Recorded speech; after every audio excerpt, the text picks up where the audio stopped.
To turn with me to 1 Thessalonians chapter 5. Tunghayan po natin ang salita ng Panginoon sa 1 Thessalonians chapter 5 verse 23 to 24.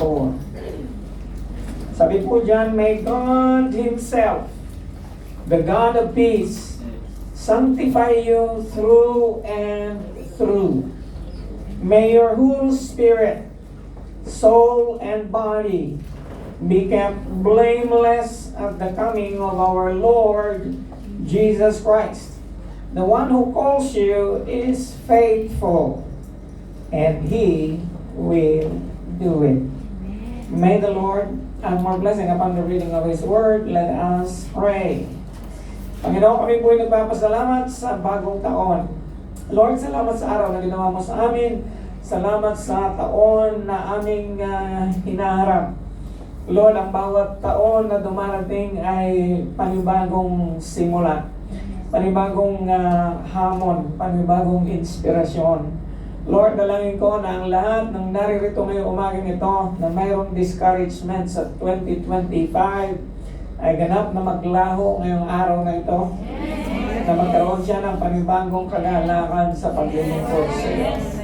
Lord, ngayong araw na ito, Panginoon, lahat ng aming panlulumo, lahat ng aming mga pagkatalo, lahat, Panginoon, ng aming mga frustration in the past year, Lord, will be dissolved today because of your promise of a bright future. Lord, and dahil sa iyong pangako sa isang maliwanag at napakagandang kinabukasan. Lord, nang dalangin ko na at the end of this message, at the end of this service, Lord, uuwi kami na may panibagong pag-asa at kagalakan sa paglilingkod sa iyo. This is our prayer in the mighty name of Jesus, and everyone would say, Amen. Ang pamagat po ng ating mensahe ngayon ay ang tinatawag na unfinished business. Alam niyo, yung mga negosyante at yung mga head of offices at mga CEO, pag dumarating ang bagong taon ay nagkakaroon sila ng inventory. Yes. Nagkakaroon sila ng evaluation meeting, General Assembly meeting. Tayo rin magkakaroon ng General Assembly meeting pagbalik ko. And pag-uusapan nila mga bagay-bagay na hindi natapos nung nakaraang taon. Or lugi ba sila o tumubo ba ang kanilang negosyo. And then, pagkatapos noon ay magkakaroon sila ng panibagong forecasting about the future. Now, ganun din tayong mga Kristiyano. Kaya lang ang business na meron tayo ay laging unfinished. And there is a work of God in our life that is going to be unfinished until He comes. Mayroon pong isang gawa ang Panginoon, ginagawa ang Panginoon sa buhay ng bawat isa sa atin, na nananatili siyang unfinished, hindi natatapos kung hindi hanggang sa kanyang pagbabalik. Yes. At yun po ay ang tinatawag na sanctification. Say the word with me, sanctification. And so this beginning of the year, I want to challenge each and every one of you that there is a renovation work that God is doing in our lives since we were born again. Simula pa nung tayo ay na tinanggap natin ang bagong buhay kay Kristo, ay mayroon ng ginagawa ang Panginoon sa buhay natin na walang katapusan hanggang sa kamatayan or sa kanyang pagbabalik, alinman ang mauna sa dalawa. At yun ang tinatawag na paglilinis or pagpapakabanal ng isang Kristiyano, na yun ay walang iba kundi ikaw at ako. Amen. At yan lang, ang renovation work na ito, alam nyo, yung word na renovation ay hindi kaila sa amin. And kaya alam niyo na we have done a lot of renovation work in our house in the Philippines. And mayroong mga pagkakataon na sabi ko, sana yung pinagpa-renovate ko, pinagawa ko na lang ng bagong bahay. Sapagkat hindi ko akalain na parang unfinished business siya. Katatapos mong malipagawa ang isang bahagi ng bahay ngayon at pag hindi pa nagtatagal, lalo na ang mga materials ngayon na hindi katulad nung una, Hindi nagtatagal at makikita mo sira na naman. And there is an ongoing renovation work. The Lord also has an ongoing renovation in our hearts, Yes. in our lives. Yes. Itinutuwid tayo ng Panginoon. Patuloy niya tayong inihihiwalay sa kamunduhan. Patuloy niya tayong inilalayo sa lahat ng bahid ng kasalanan. At yun po ay ongoing. And so, ano po ang ating attitude towards this? Alam niyo, ang holiness is something that we need to do. Hindi lang si Lord, kundi tayo rin. 1 Peter 1:15-16, sabi po yan, but now you must be holy. Pakisabi mo sa katabi mo, you must be holy. It is a must. Now, anong pakiramdam ninyo sa verse na yan? Yan ba ay pangako o yan ba ay utos? Pagka utos, anong gagawin? Susundin. Pakisabi mo ulit sa katabi mo, you must be holy. Okay, sabi ni Apostol Pedro, ngayon, you must be holy in everything. Woo! Sa lahat ng bagay. Are we even thinking about that? Tayo ba iniisip natin yun? Kakain ako ngayon ng banal. Pati pagsuko. Ganun ba ang ibig sabihin niya? Ang sabi nito, but now you must be holy in everything. More on that later. Just as God who chose you is holy, sapagat ang Diyos na pumili sa iyo ay banal, for the scriptures say, you must be holy. In the Old Testament, it's already said, you must be holy. Laging may must eh. Okay? You must be holy because, sabi ni Lord, I am holy. So, walang exempted. Simula sa akin, hanggang sa kahuli-huli ang bagay ng iglesia nito, ang utos ng Panginoon na tayo ay magpakabanal. Ngunit palagi kong inuulit-ulit ito sa inyo sapagkat marami sa inyo ay bagong dating at bagong hindi ko ibig sabihin na marami sa inyo ay laging iba sa inyo ay kararating lang dito sa church, first time mo or whatever. Hindi mo pa narinig na sinabi ko na ang banal na tao ay hindi yung may bilog sa ulo. Sa Catholic Church, yung mga santo at santa, meron silang halo. Okay? Na nasa ulo nila. Hindi po yun ang ibig sabihin ng banal. Okay? Ang banal po, ang ibig sabihin sa root word ng Hebrew at saka Greek, ay isang tao na inihiwalay bilang kasangkapan ng Diyos. Amen. Okay? Alam niyo sa bahay, may kanya-kanya kaming baso. Okay? Alam ng bawat isa, may baso si Joanne, may baso ako, si Ed, lalo na si Jasmine. Hindi mo pwedeng gamitin yung baso nila. Yes. Okay? Yung basong yun ay reserved for the master's use. Ganon din ang holiness. Ikaw ay kagamitan ng Diyos na reserve para sa Kanya. Hindi ka pwedeng gamitin ng iba, si Lord lang ang may gamit sa iyo. Amen. Yun ang holiness. Hello? Amen. Na si Lord ba, iinom siya sa maruming baso? Hindi. Kaya kailangan malinis yung basong yun. Yes. Yun po ang idea ng holiness. Amen? Amen. Now, in Hebrews chapter 12, verse 14, sabi po doon, try to live in peace with everyone. Okay? Bagong taon ngayon, sana wala kang kaaway. Try to live in peace with everyone. And then he said something more. And seek to live a clean and holy life. Na sikapin mo rin na ikaw ay mamuhay ng malinis at banal na buhay. Bakit? For those who are not holy will not see the Lord. Sorry na lang yun, kung hindi ka magpapakabanal, hindi mo makikita ang Diyos. Amen. Naliwanag? Yes po. Okay. Hallelujah. Bagong taon ngayon, dapat happy kayo. Okay? So, let me define that more. What does sanctification mean? Sanctification is just like holiness. Kasi walang word na to make holy, holify. No, kaya tinawag nila sanctify. Okay? Sanctification is the Holy Spirit's work of growing us. Tayo ay pinalalago ng Panginoon, okay, in holiness. And ang ating goal is to be like Jesus. And so this year, that is our unfinished business. And gusto ko lang na simula sa akin at tayong lahat ay simula ngayong araw na ito ay magiging conscious to be holy. Amen? Amen. Hallelujah. Now, mahilig ako sa graph. Engineer ako eh. Okay? Now, ito po yung graph ng buhay ng isang Kristiyano. Yung pointer na yon ay time from birth to your age today.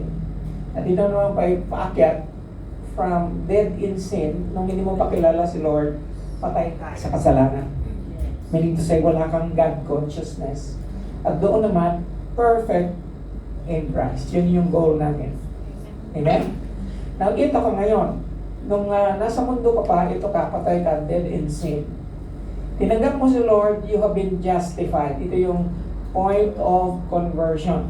Nung tinanggap mo si Lord, nagbago ang buhay mo, nagkaroon ka ng born again experience, ang tawag doon ay justification. Ano nga uli ang ibig sabihin ng justification? Pinawalang sala ng Diyos. At this point in time, hindi ka na makasalanan kahit nagkakasala ka pa rin, pero hindi ka na makasalanan. Okay? Hindi ka na makasalanan, that is the point of conversion, justification. And our walk with God from here all the way to the point of death, which is glorification. Yung intermittent time na yon, simula ngayon, nung tinanggap mo si Lord hanggang sa pagbabalik niya or kamatayan, yun yung lifespan ng sanctification. Amen? Amen. Kaya lagi siyang unfinished business. Bakit? Progressive siya. Amen? Pakiramdam mo ba, mas banal ka ngayon kaysa ng last year? Yes. Nagbago na ba? Yes. Kaya huwag natin gamitin yung word na banal, parang awkward siya eh. No. Okay? Nagbago na ba? Malaki ba ang pinagbago? Nami-measure ba yung pagbabago? Yes. Nakikita ba? Yes. Ginagawa ba? Amen.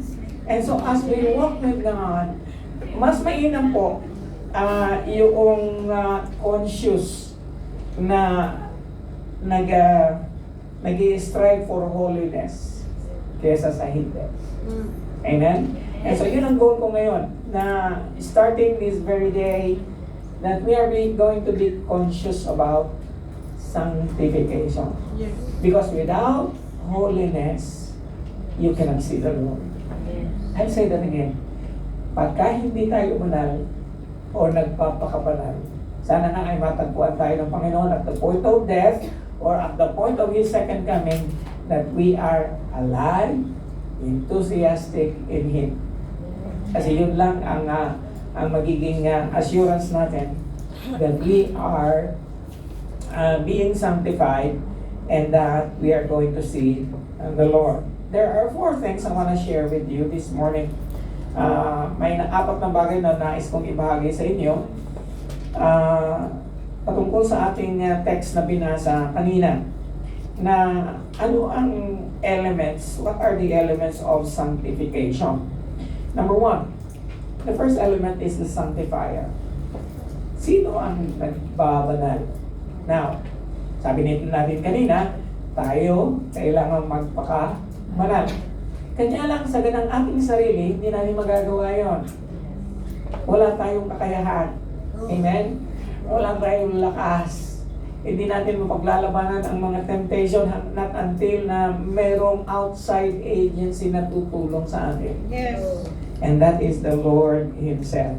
He is, in fact, He is the true sanctifier. Siya ang naglilinis, siya ang naghihiwalay, siya ang tutulong sa iyo na magpakabanal. Maliwanag ba? Yes. Now, sabi dito, may God Himself. Okay? Ang writer natin sino nga writer natin? Si Peter. Si Paul, First Thessalonians siya. Si Paul, sabi niya, may God Himself. Nilagyan pa niya ng Himself. Pwede namang may God na lang. Okay? The God of peace. May God Himself, the God of peace. What is He going to do? Sanctify you through and through. Ano ibig sabihin ng through and through? Okay? Fully or completely. Okay? In another translation, sabi niya, may God Himself, the God of peace, sanctify you completely. Ng buong, fully. Okay? And yet, there is another, it is God who is the agent of sanctification. Actually, the Holy Spirit, the third person of the Trinity, is the agent of our sanctification. But you and I have a part to do in this sanctification process. Bakit? Kasi sinabi niya sa Philippians chapter 2 verse 12 to 13, continue to work out your salvation. Bakit sasabihin ni Apostol Pablo na patuloy nating i-work out ang ating salvation samantalang nung tinanggap natin si Lord as Lord and Savior of our life ay ligtas na tayo. We have been given an assurance na tayo ay ligtas. And yet, ito si Apostol Pablo, you have to continue. You have to maintain. Okay? And binagdagan pa niya, sabi niya, with fear and trembling. Amen? And so, sa pamumuhay na meron tayo ngayon, merong iba na hindi conscious. Okay? Parang yung kanilang lifestyle before is still the same today. Now, isang bagay lang po ang makapagbibigay sa atin ng kasiguruhan na tayo na ay ligtas kung ang isang tao ay nagbago. Okay? Transformation. And yet, that transformation must be maintained. Amen? Kasi, whether you like it or not, araw-araw may temptation. Okay? Lahat ng hindi na natutokso dito ay pwede nang lumabas. Okay? Hindi para sa iyo ang mensahe nito. Pero kung natutokso ka pa rin, ay manatili ka dyan, kapatid. Inuutusan na naman tayo ng salita ng Diyos to continue to work out our salvation with fear and trembling. Now, I want you to notice the second part of the verse. For it is God who what? Who works in you, both to will and to do His good pleasure. Minsan nakakalito yung sinasabi ni Paul, no? Sa inuutusan niya tayo sa unang bahagi, i-work out daw natin ang ating salvation with fear and trembling. Samantalang sa pangalawang bahagi, sinasabi naman niya, ang gagawa nito para sa inyo ay ang Diyos. It is God who will work in you both to will. Kasi kung totoo, sa totoo lang, minsan wala tayong will na magpakabanal. Okay? Ang will natin ay bumili ng Sherry. Magpakabusog. Okay? At pumunta sa beach. Okay? Kung pwede pa lang. Ay, hello? Praise God. Or mag-hiking. Mas pipiliin natin ng katawan natin yun. Kaya, napakahalaga ng verse na ito kasi isang bagay lang guys kung maintindihan nyo sa verse na ito. Ang sanctification ay synergy. Mas lalong naging confusing ba? Ano yung synergy, Pastor? Yung synergy is cooperation. May gagawin ka, may ginagawa ang Diyos. Amen. Amen? You need to cooperate with the Holy Spirit. Kaya nga sabi na, walk in the Spirit. Sinong mag-walk in the Spirit? Okay? Ang ikaw. Yes. We need to walk in the Spirit. Okay? Kaya lang, conscious ba tayo na tayo lumalakad sa Espiritu? Okay? Pag nagmamarites ka ba, ang banal na Espiritu yun. You are walking in the Spirit. You are walking in the flesh. Right? Hallelujah. Amen? Praise God. Kaya, continue to work out your salvation with fear and trembling. For it is God who works in you, both to will and to do for His good pleasure. Si John Newton, alam niyo ba na si John Newton, siya ang may akda ng Amazing Grace, How Sweet the Sound. Okay? Alam niyo ba na yung kantang yun ay talagang matandang-matanda na 17th century pa. Pero hanggang ngayon, pinakanta pa rin natin. Yes. You understand? Alam niyo ba na si John Newton ay slave trader? Ano ibig sabihin ng slave trader? Nagtitrade ng slave. Diba? Ang negosyo niya ay namimili siya ng alipin at ibinebenta sa Africa. Pupunta siya sa Africa, bibili siya ng alipin, dadalhin niya sa Amerika at ipagbibili niya doon. Napaka sama ng taong ito. Okay? Kaya lang, nung pabalik na siya sa UK, kasi taga London siya, nakaranas siya ng bagyo sa dagat. At akala niya hindi na siya mamamatay. Now, kasakay niya sa barkong yun ay ang mga Moravians.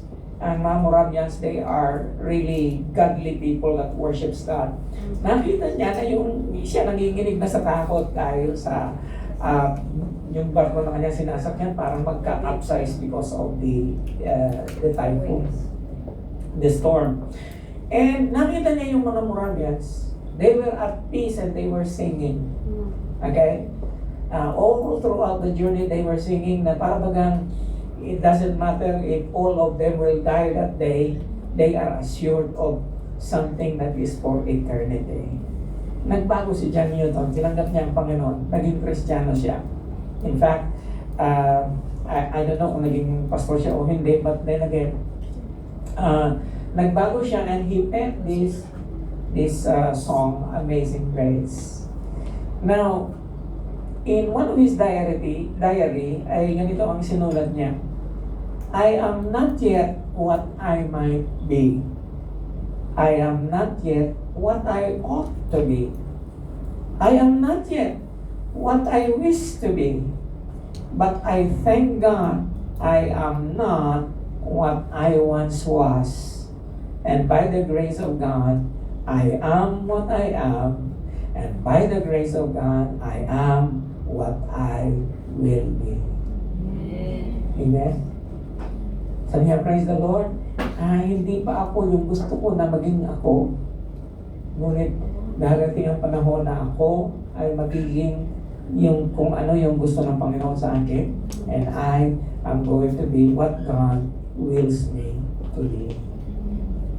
My friends, ganito rin ang ating situation bilang mga Kristiyano, hoping that God will do His unfinished business in our life. Now, how do we work on our salvation with fear and trembling? How do we work on our sanctification? Si Charles Spurgeon, sabi niya, Christ's prayer is, sanctify them through thy truth. You remember, this is in John chapter 17. Diba? Sa John chapter 17, sabi ni Lord, pakalinisin mo sila. Ihiwalay mo sila sa pamamagitan ng iyong katotohanan. So the truth of God will set us free. Now, ano yung katotohanan ng Panginoon? Saan natin makikita yun? Are you with me this morning? Or are you... Yung katotohanan ng Panginoon, saan natin makikita? Sa salita ng Diyos. I think we need to get back to Bible. Okay? I think we need to get back to the reading of our the text. Because only the truth of God, one of the agencies of sanctification is the truth of the gospel. Amen? Amen. The more truth you believe, the more sanctified you will be. Mas marami ka raw katotohanan nalalaman, the more sanctified you will be. Amen. So this year, and I believe it's not only about sanctification, it is about everything. Intimacy with God is with His Word. Intimacy with God is when we learn of His nature, His character, and His commands. And the moment we hear them, we obey them, and it sanctifies us. Hallelujah. Now, of course, the Holy Spirit's main ministry is not to give us thrills. Minsan gusto lang natin ang banal na Spirito to give us goosebumps. But that is not the main ministry of the Holy Spirit. But the main ministry of the Holy Spirit is to create in us a Christ-like spirit. Amen? Na tayo ay magkaroon ng Christ-like na spirit, character. That brings us to the second. Okay, so kanina, the sanctifier. Now, what does the believer do? Ano ang part ng believer? Sabi ni Paul, may your whole spirit, ang kabuuang espiritu na meron ka, ang kabuuang kaluluwa na meron ka, ang kabuuang katawan na meron ka, has to be sanctified. So threefold ang focus ng sanctification. Okay? Kaya I believe in the three meron kasing iba naniniwala sila na dalawa lang ang composition ng tao. Yung spirit at soul. Parehas lang yun, isa lang yun. Kaya lang sa verse na ito at saka another 2 or 3 verses ay nagpapaliwanag sa atin na ang espiritu at saka ang kaluluwa magkaiba. Okay? Lahat ng tao may espiritu na galing sa Diyos. And then, the inner man na meron ka, yung nag-iisip, yung nagdidesisyon, yun yung soul. Yung katawan, sumusunod siya. Okay? Sa hilig ng soul. Kaya magka-team lagi yung soul at saka yung body. Okay? Ang nagbibigay ng konsyensya, nagbibigay ng conviction ay yung spirit. Okay? Now, para maintindihan natin, ayan siya. Ikaw ito. Hindi ka naman bilog. Pero graph lang yan siya. Okay? Siguro sa size lang.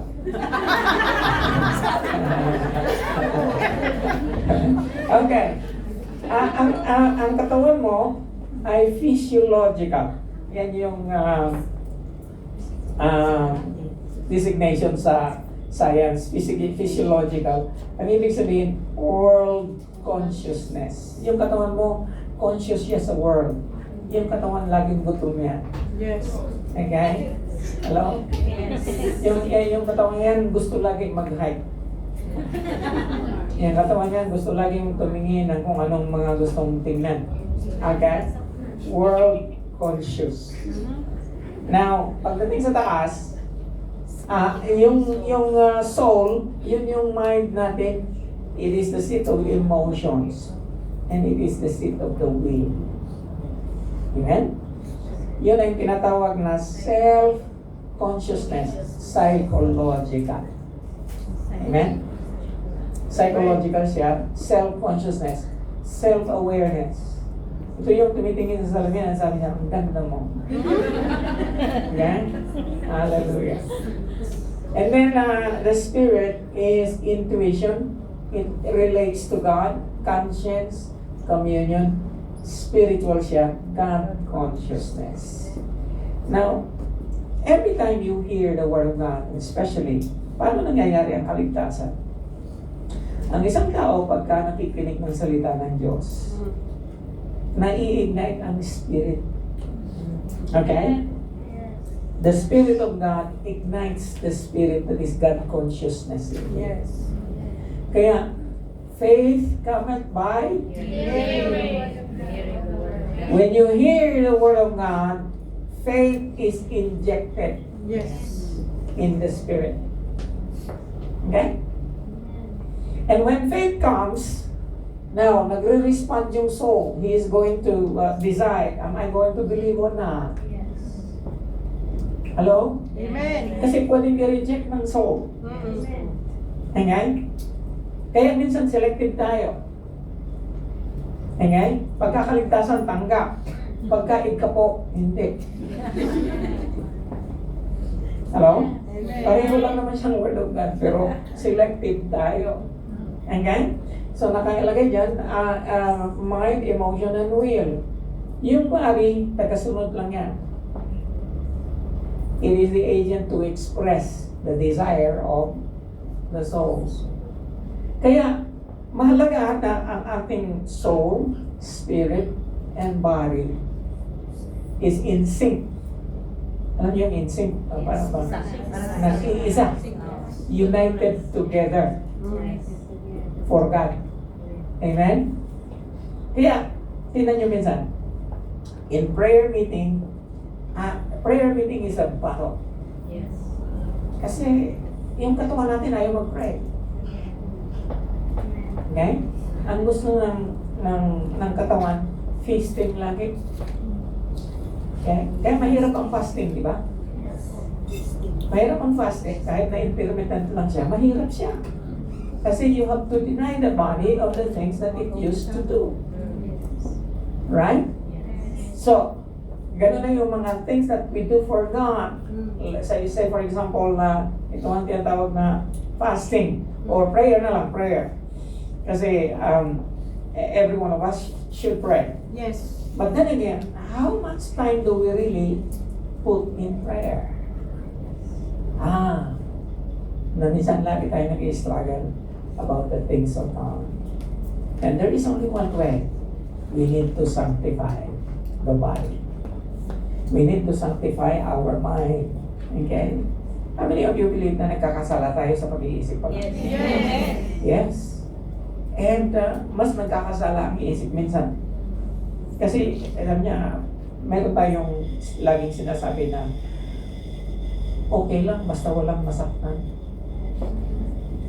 Nasa mundo ko lang siya.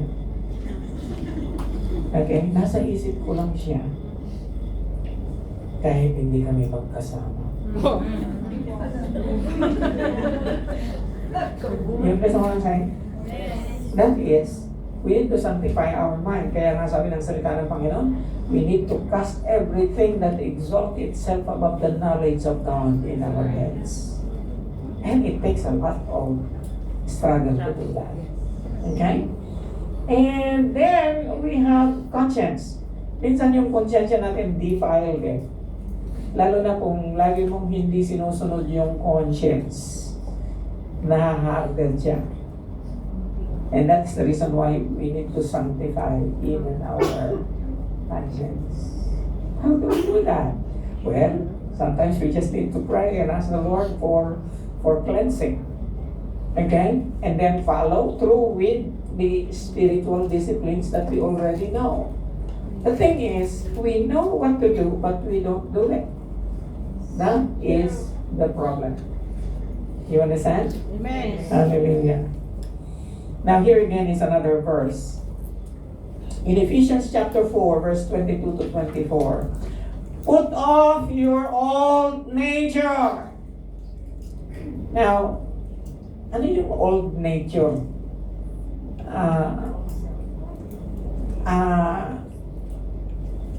Yung naturalesa mo noon.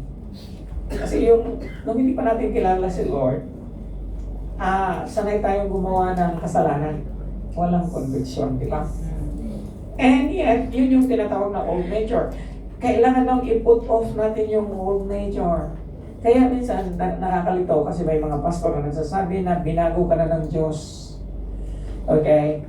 Tapos na ang ministry ng Panginoon sa iyo, ligtas ka na. Totoo naman. Kanya lang, how do you respond to verses like this? Si Apostol Pablo, ang kausap niya ay taga-Ephesians. Ang kausap ba niya ay mga hintil at mga hindi mananampalataya? No. Ang kausap niya ay mga mananampalataya.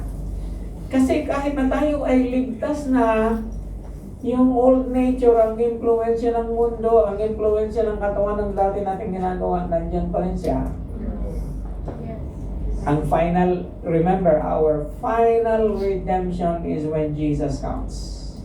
Our final redemption is when we die. Okay? Pero habang buhay tayo, nandyan pa rin yung katawan. Nandyan pa rin yung flesh. Amen? Yun. Amen. Put off your old nature which belongs to your former manner of life. Now look at this. Yung old nature na meron ka hanggang ngayon ay belong sa former manner of life. Sa dati mong gawi. Okay? Amen. Pwede siyang ma-resurrect anytime. Okay? Yes. Kaya minsan sinabi mo, bakit gano'n? Limot ko na siya. Nakita ko lang picture, ayan na naman. Oo, kahit ako mo. Lalo na, nakita ko siya sa Facebook, may kasamang iba. Wow! Ala-ala ng kahapon. Okay? Former manner of life and is corrupt through deceitful lust, and be renewed in the spirit of your minds. Okay. Dapat daw tayo ay magbago sa espiritu ng ating pag-iisip. Now, Romans 12, sabi doon, be renewed by the, and be transformed by the renewing of your mind. Sino ang magbabago ng isip? Para sa atin, ang banal na spirito o ikaw? Parang hindi kayo sigurado. Ikaw! Sino ang nagbabago ng isip lagi? Ikaw! Tayo nga ang double-minded eh. Triple pa. You understand? And so, paano natutuwid ang ating isipan? By sanctification. You understand? Yes. Hallelujah. Ito yung mga bagay na hindi masyado natin naririnig sa church eh. Bakit? Kasi nga, hard work ito. Hindi kaya yung mga bagay na nakasanayan mo lang gawin, napakahirap kayang putulin. Kinasabihin sa'yo ng doktor, huwag kang kakain ng taba. Masarap ang tabay. Kung kailan, kung ano yung pinagbabawal ng doktor, yun ang gusto mo kainin. Okay? May gusto kang kalimutan. Gusto mong kalimutan si X. Naman. Okay? Hindi mo siya maiwaksi sa isipan. Kasi pinapalo mo pa Right? siya. Kasi hindi ka pa nagbabago ng telephone number. Nati-text ka pa rin niya. Ang picture niya, nasa pinaka mo pa rin. So paano, ano ang sanctification na dapat natin gawin? Dapat ulitin na yung picture. Itapon. Magpalit ng number. Alam mo? Amen. Practical things that you can do. You understand what I'm saying? And put on the new nature. Sino raw ang magbibihis ng bagong nature? Ikaw! And this is created after the likeness of God in true righteousness and holiness. Now here, I always, alam na natin yun, natutulungan tayo ng Panginoon. It's the Holy Spirit's job to sanctify us. Kaya lang lagi kong ini-stress yung synergy eh. Kasi napakaraming mga verse sa scripture na nagsasabi na we need to conform, we need to obey, we need to go in step with the Spirit. Another verse. 2 Timothy chapter 2 verse 21. Okay? And someone give me water please. If anyone cleanses himself from what is dishonorable. Kung may sino man daw na maglilinis ng kanyang sarili, sa mga bagay na dishonorable, hindi ka tangi-tangi. Ano ba yung mga dishonorable things that we do? Okay? Now, there are times na mapapansin mo na habang nag-grow ka sa Panginoon, na marami kang nasasagasaan nang dahil lang sa pagsasalita mo. Yes. Now, the moment you realize that, ito na yung sinasabi ng scripture.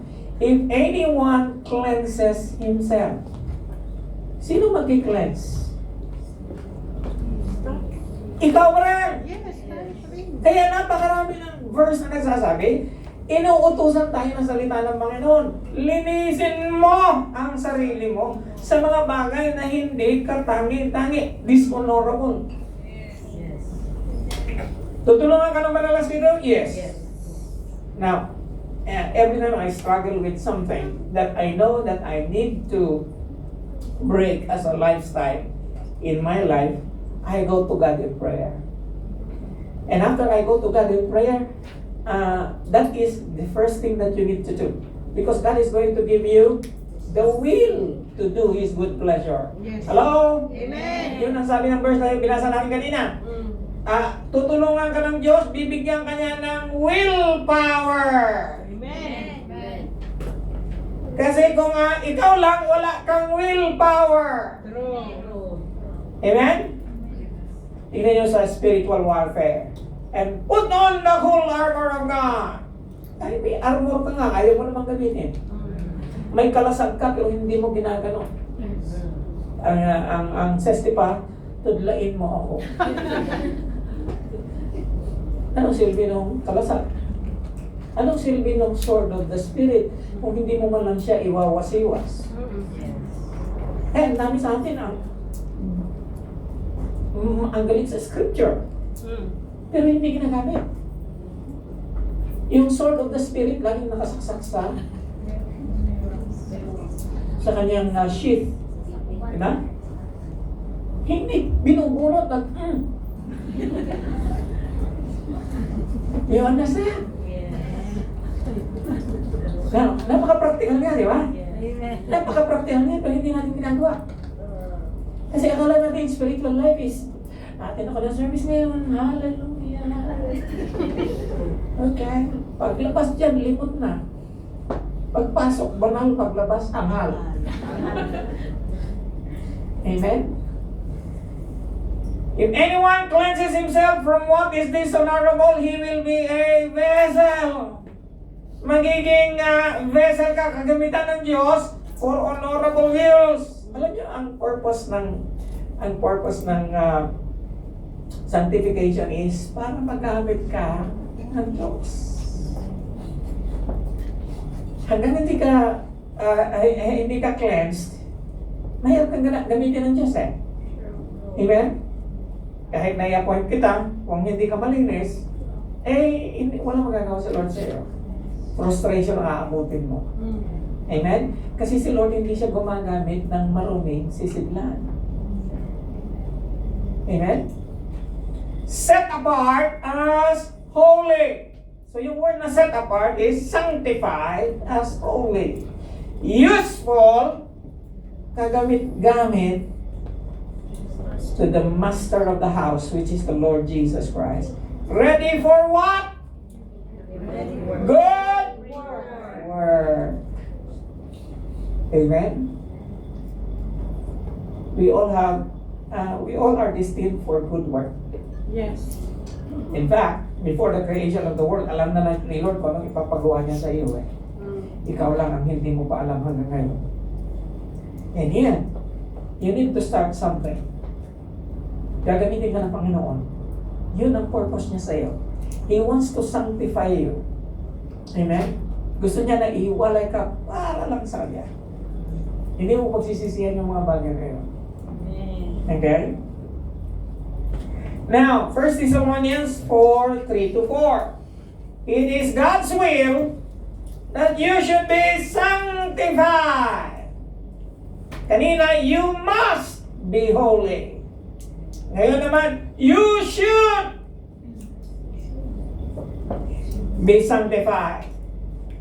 That you should avoid sexual immorality. Kaya, mga kapatid, we need to be straight with our lifestyle. Amen?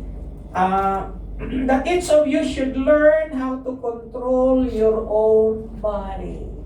So pinag-aaralan pala kung paano kukontrolin ang katawan. Okay?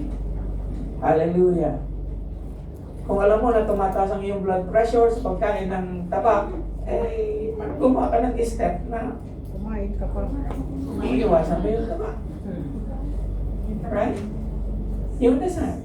Yes. Napakasimple niya, pero hanggang hindi rin sanctified yung mind mo, hindi mo rin siya gagawin. So lagi ang reason may, basta. Ayun lang. Okay, may ano naman ako. May maintenance. May maintenance naman ako. That each of you should learn how to control your own body. You can control your eyes. Yes. You can control your lips. Yes. You can control your whole body. Yes.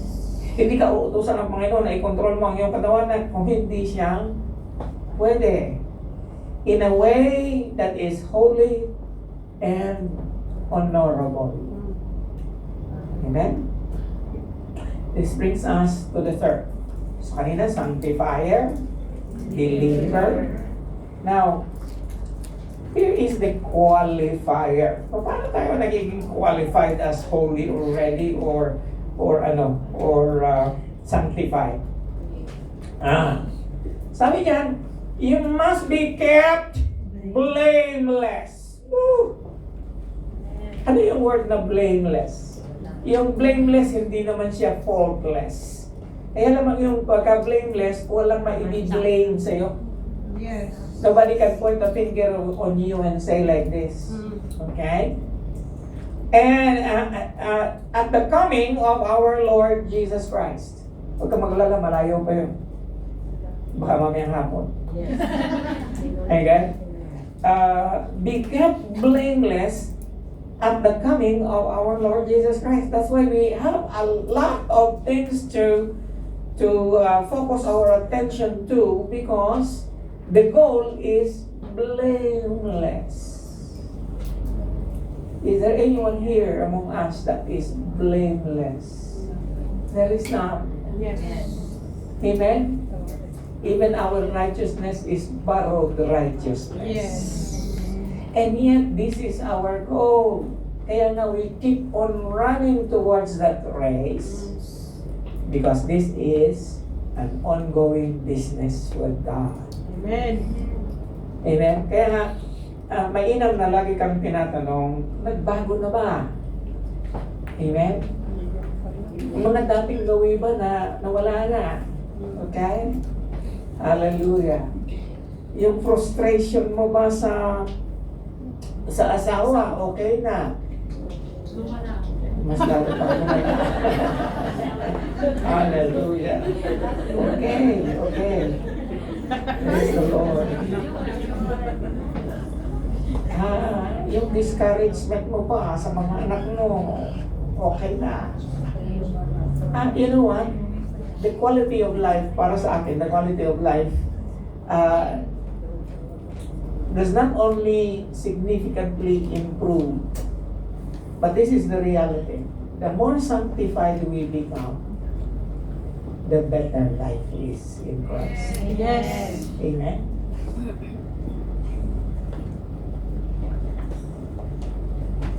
Now look at this one. Even your sanctification is willed by God before the creation of the world. Sabi yan sa Ephesians 1:4. He chose us in Him. Pinili niya tayo para sa Kanya before the world began. Before the foundation of the world, kilala ka na ng Diyos. Yes. Amen? Hindi lang yun.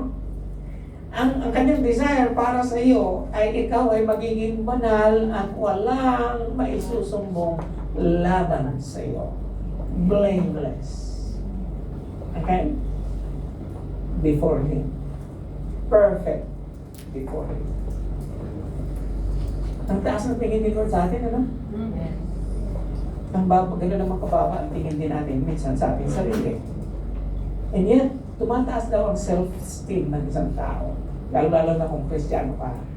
The closer you get to the Lord Jesus Christ, the higher you see your worth. Amen? True. Hallelujah. Praise God. And Proverbs 11:20 says there, the Lord delights in those whose ways are blameless. Kinalulugdan daw ng Diyos ang lahat ng may mga gawi na blameless. Hallelujah. Wala akong matukoy na Tagalog sa blameless. Amen? Anyway, si David Mathis, sabi niya, if you want or if you would be blameless, don't pretend to be sinless. Hallelujah. Kung gusto mo raw na ikaw ay blameless, huwag kang mag-pretend na wala kang kasalanan. But do with your sin what God in Christ would have you do. There are a lot of things that we are aware of.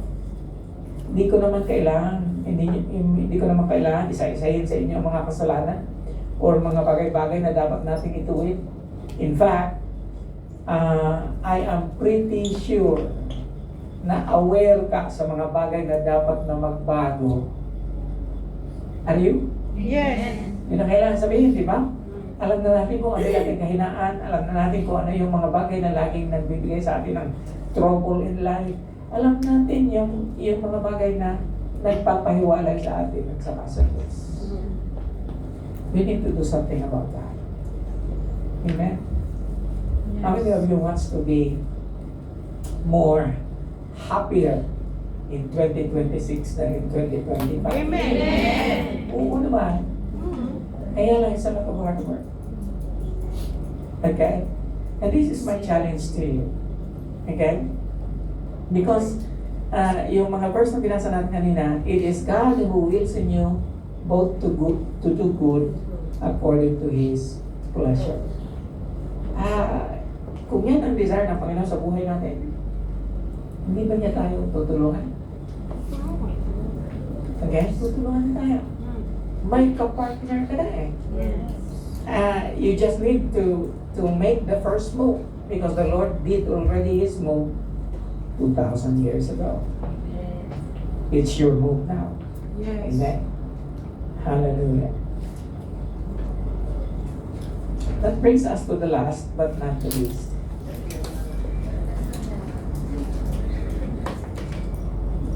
The insurer. Okay? Ay nagbibigay ng kasiguruhan.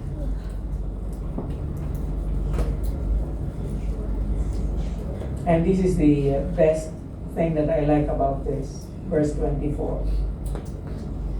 The one who calls you is faithful. Jesus who calls you is faithful. Siya ay matapat. God is faithful. Even if we are not, God is faithful. And you know what?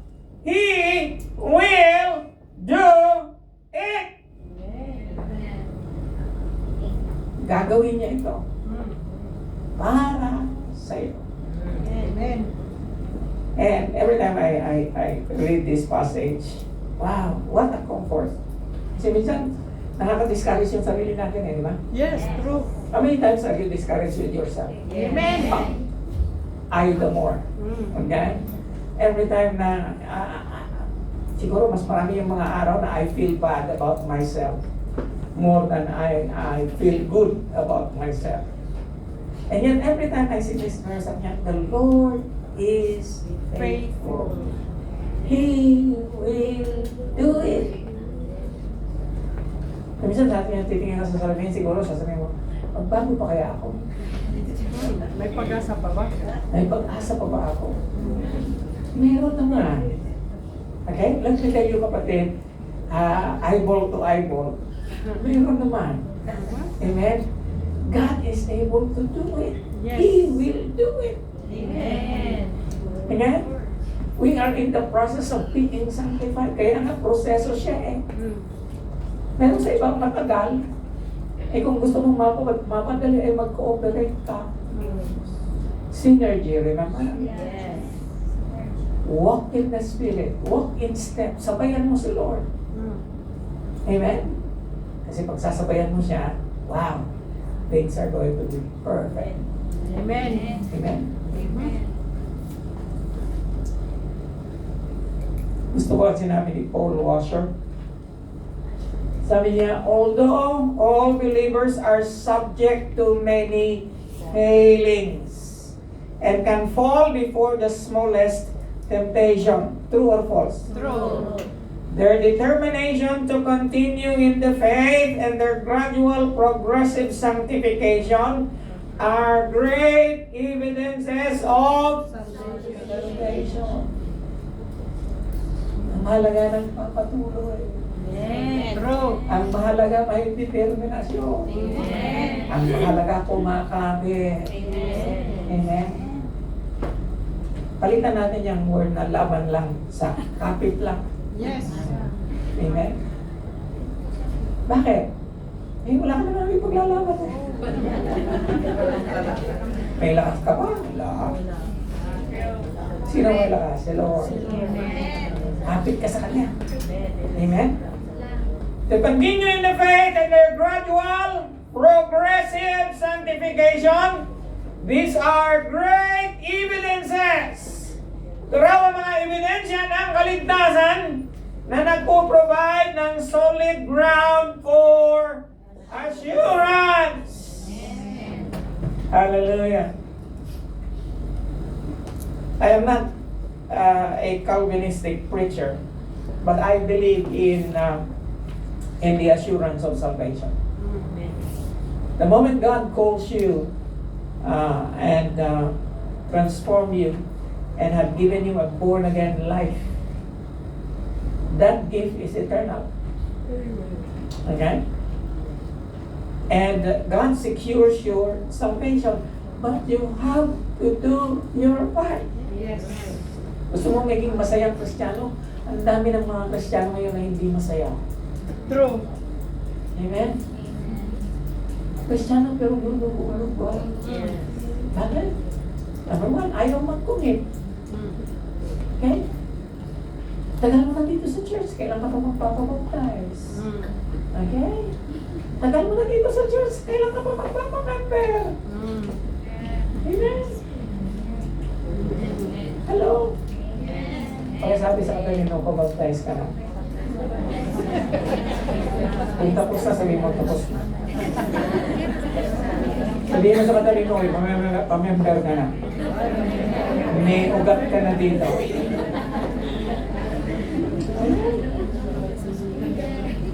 Kasi, kapatid, Christian life is growth. Yes. You cannot afford just to be a watcher every Sunday. Okay? Minsan kasi ang Sunday, nung kami ay sumisimba pa sa katedral sa Kidapawan noon, gusto ko lang sumama kay nanay sa church eh. Okay? Kasi ina-anticipate ko na pagkatapos ng service, kakain kami sa labas. Ganun lang ba ang expectation mo? Dito? Hello? Ganun lang ba ang expectation ninyo hanggang buong taon na naman? Na wala kang pakialam? Basta ang akin, makikinig lang ako? Amen? Now that is not sanctification. You cannot have sanctification without commitment. Amen? May magagalit na. Philippians 1:6. Being confident of this, he who began a good work will carry it on to completion until the day of Jesus Christ. Now, if that is not an assurance, I don't know what is. Siya raw na nagsimula ng magandang bagay sa'yo, ay tatapusin niya ito hanggang into completion, hanggang sa pagbabalik ng Panginoong Jesucristo. Amen. Amen. Amen. Praise God. A holy and sanctified life ay katulad daw ng isang lighthouse. Alam niyo yung lighthouse, yung Yes. torre na nasa tabing dagat na may ilaw at napaka useful niya pagka gabi kasi doon makikita kung saan dadaong yung barko.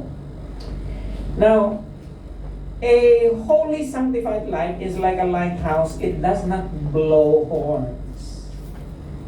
They just shine and make the deepest influence and impression.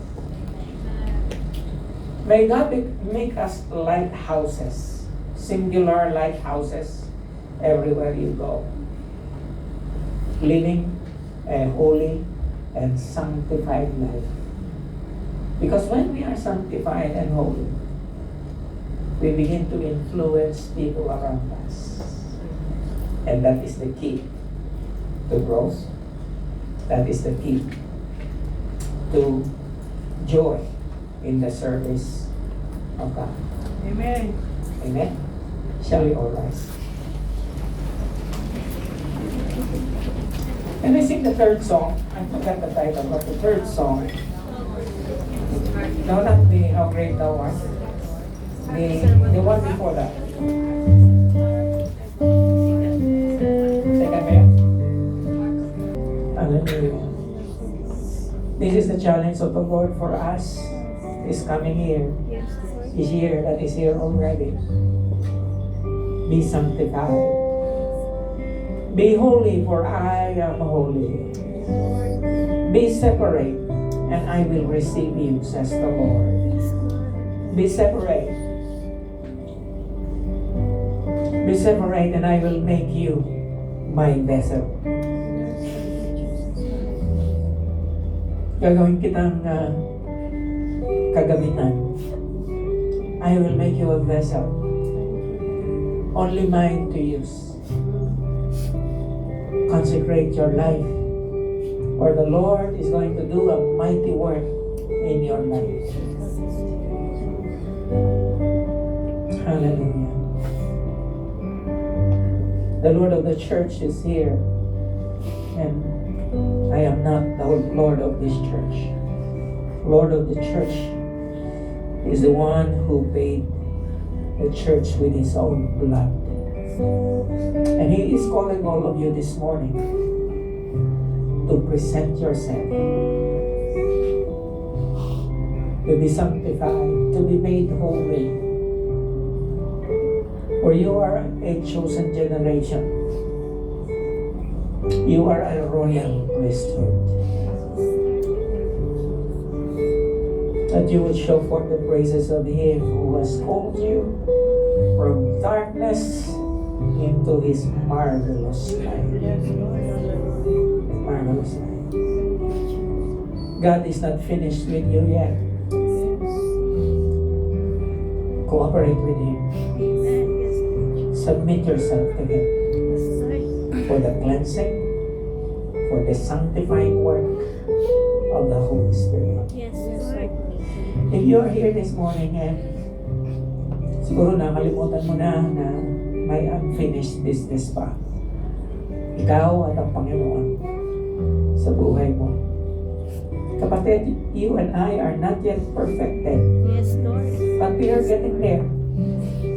We are going to be there soon. When Jesus comes, then sanctification is over. Glorification comes. Are you going to be there? Yes, Lord. Then commit your life to him this morning. Yes, Lord. As many of you that are here, including myself, let us renew our pledge for sanctification for the Lord. I-renew po natin yung ating desire, i-renew natin ang ating dedication na tayo ay pakalinisin ng Panginoon sa taong ito. Amen. Yes, Lord. And the Lord is going to start something new, a revival in our hearts, and a revival in this church. And we are going to renew a life of sanctification. Yes, Lord. I want you to lift up your hands with me. Even as we do that, let us commit our lives to the Lord. Yes. Panginoon, ito na naman po kami. Isang linggo na naman ang nagdaan. Yes, Lord. Lord, panibagong mensahe, panibagong hamon, panibagong katotohanan, panibagong reality. Lord, lahat ng aming narinig ngayong umaga nito ay patungkol sa buhay na meron kami. Patawad, Lord, minsan di namin naiisip, minsan parang wala lang. Parang come what may ang aming pamumuhay. Lord, minsan na hindi kami aware na you are doing a good work and that we must cooperate with you Yes, so that this good work of yours is not going to be in vain. Panginoon, dalangin ko na ang bawat isa na naririto ngayong umaga nito will commit, oh God, Yes, to Lord. know you even more this year Amen. and Yes, more than Lord. ever before. Yes, Lord. Lord, na bawat isa sa amin ay magkukumit, Panginoon, Lord, magsasubmit, oh God, ng aming katawan, ng aming kaluluwa, at ng aming espiritu for your sanctification. Yes, Lord. Lord, oh God, I pray that you will finish this business with us. Amen. Lord, Panginoon, do your work, Lord. We yield, Panginoon. Amen. Lord, I yield my life to you, Lord. I pray that everyone that is here, with hands lifted up, we will yield, Lord. Panginoon, pagkakalog namin ang aming buhay for your correction and instruction in righteousness. Oh God, Panginoon, itinutuwid mo kami hanggang sa iyong pagbabalik. Dalangin ko, Lord, ng bawat isa, ibalik mo ang kagalakan sa paglilingkod. Ibalik mo ang kagalakan sa paggalang ng iyong mga salita. Ibalik mo ang kagalakan, Panginoon, Lord, sa pagsunod sa iyo. Salamat sa ginagawa ng banal na Espiritu sa aming buhay. Sa iyo ay pinagkakatiwala ang bawat isa. Sa ngalan ng Ama, ng Anak, at ng banal na Espiritu Santo, at ang lahat ay magsabi ng Amen. manatili po tayong nakatayo. Today is our communion. I'd like to ask the communion servers to